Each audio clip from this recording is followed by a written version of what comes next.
자, 두 번째 질문 볼게요. 내 자신을 어떻게 인지하나? 내 자신을 그러면 어떻게 인지하나? 이런 생각할 거예요.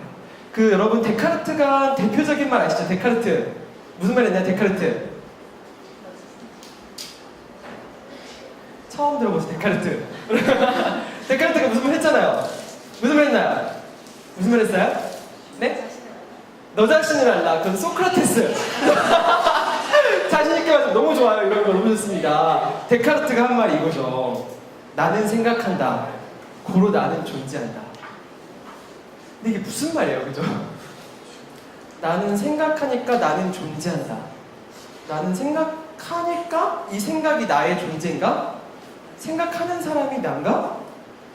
다시 내가 누구인가라고 물으면 내가 누구인가가 뭐 어디 있는 게 아니라 그 묻는 사람이 나인 거예요. 그죠? 말장난하는 것 같죠? 그쵸? 사실은 나라는 존재는 앞에도 뭐 소개해도 얘기했지만 무언가로 수식되어 설명하는 게 아니라 이 존재 자체가 나인 거예요. 그쵸? 뭔가 설명하고 이렇게 막 들어서 가는 게 아니라 나라는 존재 자체를 보았을 때 그게 나인 거예요. 근데 그 존재에 대해서 아무도 제대로 인지하지 못해요. 아무도 제대로 인지 못해요.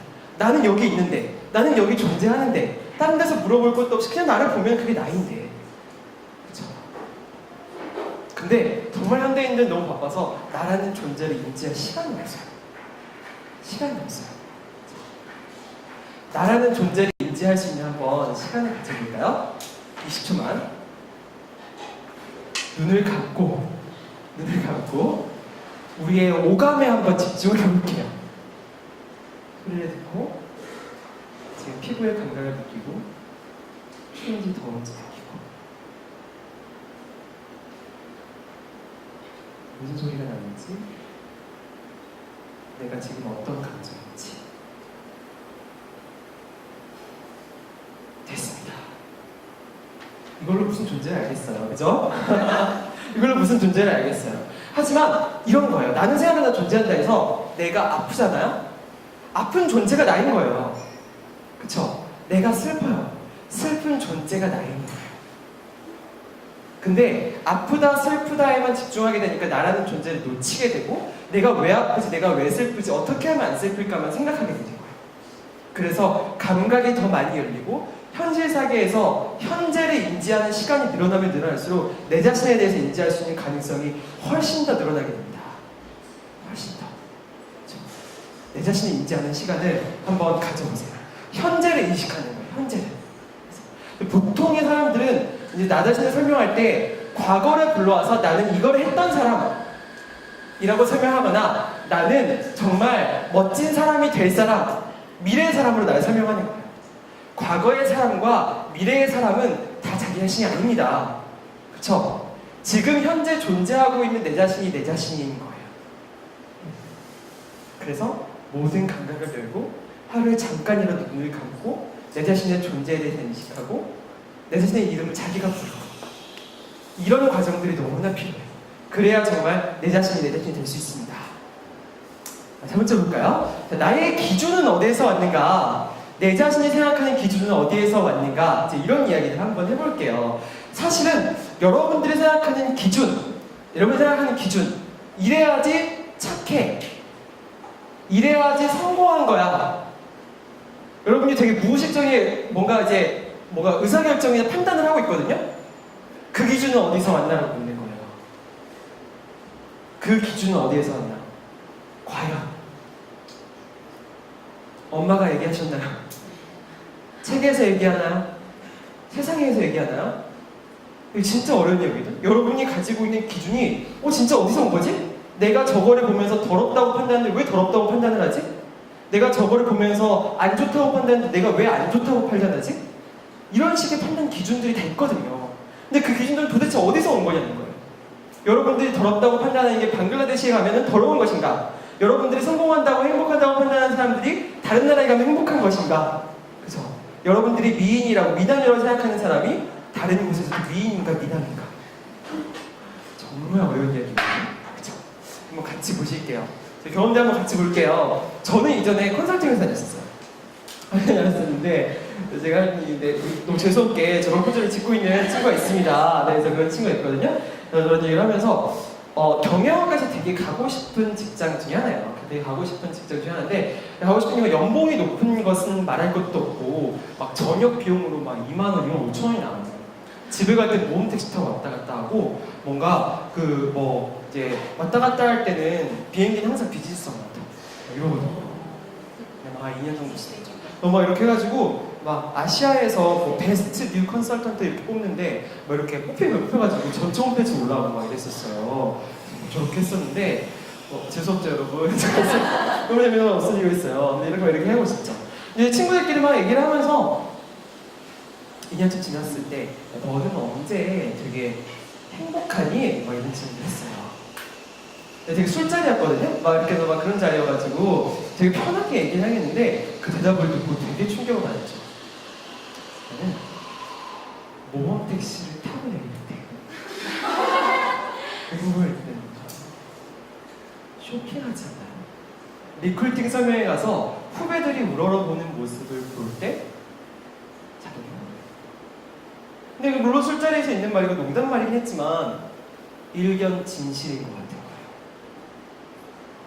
여러분이 가고 싶은 기업, 그 기업이 왜 좋나요? 좋나요? 제가 대학교 들어갈 때 가장 인기 있었던 과가 뭔지 아세요? 무슨 과게요? 법대? 경영? 컴퓨터? 한의학과 있었습니다. 왜게요? 드라마 허준 때문에. 근데 그때는 너무 심각했어요. 너무 다들 한의학과에 대한 열풍이 장난 아니었었거든요. 그러니까 다 너무 근데 지금 생각하면 너무 웃기지 않아요? 그 기준이 너무 웃기지 않나요? 그쵸? 근데 사실 이게 좋다, 옳다라고 우리가 판단을 하는데 그게 진짜 좋은 것인가, 진짜 옳은 것인가를 물었을 때 이게 되게 섬뜩한 거예요. 왜냐면 자신의 인생을 결정짓는 의사결정 기준 자체가 나의 기준이 아니었던 거예요. 내가 좋고 내가 행복하고 내가 정말 즐겁고 이런 기준이 아니었던 거예요. 어찌 보면 주변에서 왔던 거죠.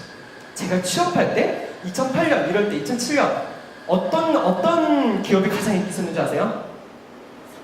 삼성. 어떤 회사? 백화점. 증권회사. 왠지 아세요? 그때는 금융 열풍이 불었거든요. 근데 그 친구들은 그걸 택할 때 이제 금융 열풍을 불어서 굉장히 연봉을 많이 줬죠. 많이 주면서도 이제 거기를 간다고 할 때 나는 숫자를 너무 좋아하고 금융에서 사명감을 느껴. 이런 얘기를 하는데 금융 위기가 나고 나면서 이건 나의 길이 아니었어. 하고 이제 변경하기 시작하는 거예요. 그렇죠? 알고 보면 내가 자기 자신을 합리화하지만 그 기준 자체가 정말 말도 안 되는 곳에서 오는 경우들이 굉장히 많아요. 어린 왕자가 이 집을 설명하는데 분홍색 예쁜 집에 이제 제라늄 벽돌로 되어 있고 벽에 이제 꽃이 피어 있고 하늘에 별이 보이고 양이 살고 있는 집이라고 이제 표현을 하는데 어른들은 그게 안 궁금하다는 거예요. 어른들은 저거 얼마짜리야? 몇 평이니? 이런 걸 묻고 있는 거예요. 그쵸? 왜 그런 걸 묻는지 어린 왕자 모르겠대요. 여러분도 모르시겠어요? 근데 하지만 우리도 그런 오류를 범하는 게 너무나 많거든요. 지금 보면 저 사람이 좋다 안 좋다, 그럼 친해지고 안 싶다 안 싶다, 이런 기준 자체가 어찌 보면 자기 자신의 기준이 아닌 경우들이 너무너무 많아요. 그냥 세상에서 온 기준인 거죠. 자, 근데 기준이 왜 중요하냐? 이 기준이 존재 유무 자체가 삶의 주인이냐 아니냐를 결정짓거든요. 사회적인 관습과 엄마의 생각과 이런 것들을 자신의 삶의 판단 기준으로 가져오면 그 삶의 주인은 그 사회고 엄마인 거예요. 그쵸? 이 사람의 주인이다라고 정의하는 가장 큰 정의는 이 사람의 삶에, 이 사람의 존재에 자기의 삶의 기준이 있다 없다, 이게 가장 중요한 거예요. 네가 너의 주인된 삶을 살고 있냐? 라고 묻는 가장 큰 근원이, 가장 큰 근거는, 그 두 번째 질문은 네 삶의 기준이 너의 기준이라고 묻는 거예요. 그렇죠? 그 기준이 기준에 확실하게 예스라고 하고 할 수 있을 때 정말 나는 내 삶의 주인이구나 라고 얘기할 수 있는 거예요. 여러분이 그런 기준이 있나요? 그런 기준 있어요? 자, 여기 지금 찍고 계신 이분 잘생겼나요? 잘생겼나요? 사회적인 관습에 의하면 그쵸? 관습에는 다르게 생각할 수 있죠. 여러분의 기준에서는 혼남이라고 생각할 수 있는 거예요. 그쵸? 저희 마이크 임팩트에는 정말로 약간 사회 부적응자들이 정말 많아요. 약간 또라이들이 정말 많거든요. 사회적인 관습의 기준에서는 정말로 약간 얘는 정말 소외계층이구나 이런 식의 생각을 할 수 있는 그런 친구들인데 저희에게는 정말 엄청난 이제 창조적 글자예요. 여러분 왜냐? 저희의 기준을 가지고 있기 때문에. 그렇죠? 반대로 마이크 임팩트 멤버들이 삶의 기준이, 삶의 주인인 것은 그 친구들도 마이크 임팩트를 택할 때 뭐 연봉이나 뭔가 레퓨테이션 이런 걸 보고 택한 게 아닌 거거든요. 이 사람들의 삶의 기준을 보고 택한 거예요. 거기 끝까지 들었어요, 이 친구. 그죠? 그게 삶의 주인의 가장 큰 단점인 거예요. 그래서 여러분들이 물어보세요. 나의 기준은 어디에서 왔는지, 나에게서 온 기준이 아니면 내 기준은 무엇인지. 그 기준을 설정하는 게 내 자신의 모습을 찾는 가장 첫 번째입니다. 속고 있다는 사실을 인정하세요. 그렇죠? 여러분은 속고 있습니다. 너무나 섬뜩한 말이지만 여러분이 좋다는 게 좋은 게 아니고 안 좋다는 게 안 좋다는 게 아니에요. 어찌 보면 여러분은 큰 빅브라더, 그죠? 이렇게 조종된 세계에서 트루먼 쇼를 하고 있는 걸 수도 있어요. 가장 큰 증거가 여러분이 좋다고 생각하거나 여러분이 좋다고 하는 기준이 가까운 나라만 가도 아무도 모르거든요. 아무도 그렇게 생각하지 않아요. 그래서 저는 가짜라고 얘기하는 거예요. 근데 여러분의 기준이 있으면 어느 나라에 가도 우주에 가도 그걸 표현할 수 있는 거죠. 속고 있다는 사실을 인정하고 나의 기준을 하나하나 검증해 보세요. 나의 핵심 가치들. 그렇죠? 그러면 진짜 내 자신의 모습에 더 가까이 갈 수 있을 것이죠.